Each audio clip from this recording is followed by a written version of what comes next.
I used to have to take responsibility for my actions, but that was before I discovered dropping my teammates. Now with dropping my teammates, what I don't need to do is take responsibility for my actions or improve in any way. With dropping my teammates, I no longer need to spend any time trying to improve my own personal problems that I have with relating to others and talking to them, when I could just find new people instead who will find the exact same issues as my old teammates have just found. Try dropping your friends now for the low price of your friendships and your dignity.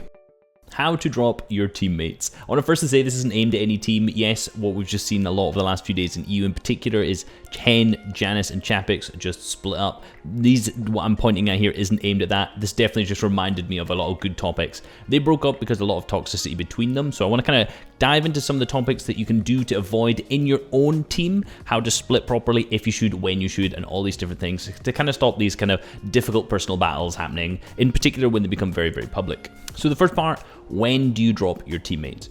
First part is you need to actually try to ensure you improve first. If your team has not tried to improve at all between you and it's a gameplay issue that your guys are struggling with, you're not really performing as you want, you need to actually try to improve. You need to sit down as a team, improve, go over, find whatever mistakes, VOD review it, just generally put in a strategy that you can improve as a trio. If someone's not performing very well and they're not playing very well, they need to actually figure out the mistakes in their gameplay and then continue on this path to improve. A lot of times teams will perform badly once and just say, you know what, this isn't working out. You guys, if they stick together for a long, long time, you'll learn each other's play styles and you'll actually get better as a trio in the long run. Another time that you could drop your teammates, which is probably the most reasonable time, is if you've just started playing with them and the vibes aren't there. Personality doesn't match, if the gameplay styles don't match at all, if really all of the indicators say that you guys shouldn't be playing together and this is a first time, this is probably a good reason to not play with each other anymore. If it just isn't there, there's no point in committing months, weeks, days, whatever it is, to try and practicing with each other, if in reality from the start it's not going to work. So this is probably a reasonable time to stop playing with each other. But if you have that kind of sense that it could work at some level, either it's personality level or a gameplay level, put in the work and try to improve, like the first point. So when not to drop your teammates. Firstly is after one bad performance. So this is what we've seen a lot between FNCSs and pretty much every season, but it's been more particular since the last two have both been trios. So, between last season, we saw a lot of top teams in EU and NA East split just because either they think they can do better or maybe there's personality issues. We've already kind of talked about Hen, Janice, and Chapix. These guys, personality issues between the two. Good enough reason to split 100%. But a lot of these other teams, these guys have been playing really, really well. Now, the Play Well trio is a trio that comes to mind in EU. These guys really, really performed every single week, but they split up, I think these guys in the qualifiers, they made every single round 4, and they didn't quite get a top 10, but they were really, really close to the top 10 every single time. That's an incredibly good performance. So I don't know the reason for these guys splitting, but if it was a personality issue, fine, that makes sense. But if these guys split because of their gameplay, that's not it. These guys should have stuck together and tried to improve into this FNCS. And this may be the same with your trios as well. If you guys have the potential to play well and you just didn't do that well in either one season or in one tournament, this is not the time to drop. This is not the time to split. Everyone makes mistakes. Everyone has bad tournaments. You guys can improve in the long run. Try to stick together a little bit longer. And this next one is something that really grinds my gears. And I'm sure there's a lot of trios out there that do this exact thing. Thinking that you can do better.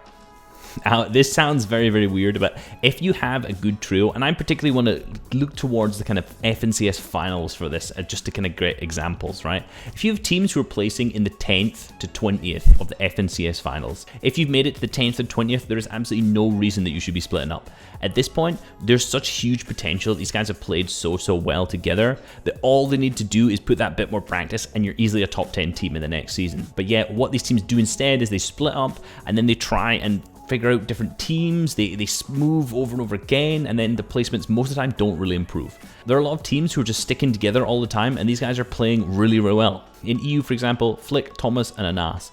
These guys have been performing in everything, and they've stuck together for so long now, and they're just going to continue to play together, I'm guessing at this point, for as long as they can, because they're playing together well, they keep doing it, they keep performing over and over again. They weren't a top 5 team at one point. They had to build themselves up to this point too. Okay, so what about fixes? How to fix the issues before you try to actually make the decision to drop your teammates, right?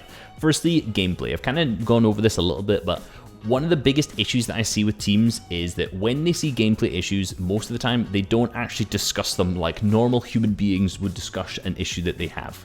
This is one killer, and if you go back to my video that I did on Arkham and why he's one of the best IGLs, this is something I really like that they do in their conversations. They talk through, they don't argue with each other, they just kind of talk their discussions. We should have gone down here, we need to improve this, we need to do that, and it's not blameful. This is the biggest part, there's no blame.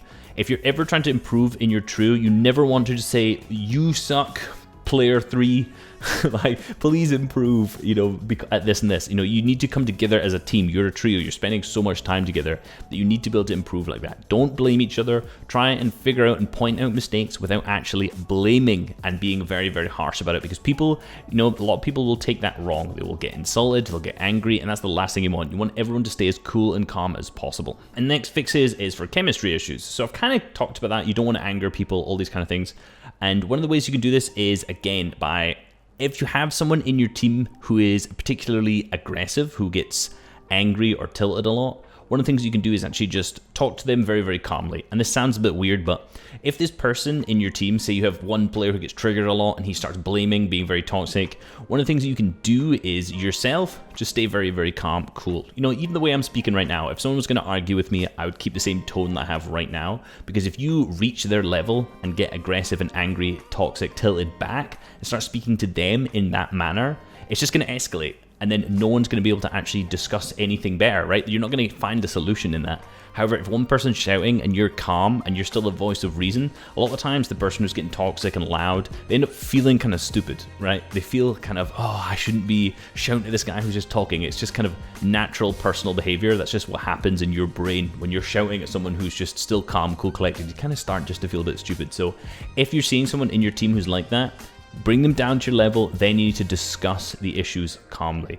Again, you're never going to get the issues solved if you're just super, super toxic all the time. You need to have good connections with each other in terms of relationships. And one thing you can do outside of that is make sure you're better friends, right? If you're going to be spending multiple hours together, in particular some of these top level teams play together for 8 hours a day, you need to actually have good interpersonal relationships with each other. Do stuff outside of Fortnite, talk about stuff that's not just Fortnite, become friends, and it makes life so much easier for you to discuss issues with and not get tilted, rather than a lot of these players who all they do is talk about the game, all they do is get frustrated all the time, tilt, shout, hate playing with each other, split up. So try and actually build your connections in terms of your gameplay, and at the same time between your relationships between each other, you will improve 100%.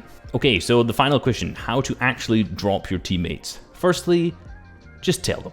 That's it. Just say, hey, look, calm, cool and collected like our previous points. We've tried to fix our issues, which is the most important thing. If you haven't tried to fix your issues, don't bother trying to drop them. I've already said you need to try and fix the problems first. But just literally speak to them like an adult. Like I feel like this might be common sense for a lot of people, the way I say it. But in reality, this isn't what we see a lot of the times out in these communities. We find out through other means. A lot of times, generally having just an adult conversation with someone is something that sounds odd, but you know, a lot of the pros and a lot of general players just aren't actually of the correct age. You've just got to speak to people honestly and be like, look, we've tried to improve what we're doing here. It's not worked, so I think we're going to try this person out. It's no problem. Want to play with you in the future, have some fun, want to maintain that friendship. I'm not trying to just dismantle and ruin everything that we've built trying to play together for each long, but we want to try and play with someone else instead, because you know, we do feel like this is the best choice for our team. Simple as that. But instead, a lot of these teams create drama, they create all this other kind of crap going on about it. Adult conversation, absolutely the best way to go. Hope you guys enjoyed this little bit of a different video, just trying to help hopefully get some of your teams to have better connections, bond together, which will make you play better together. Peace.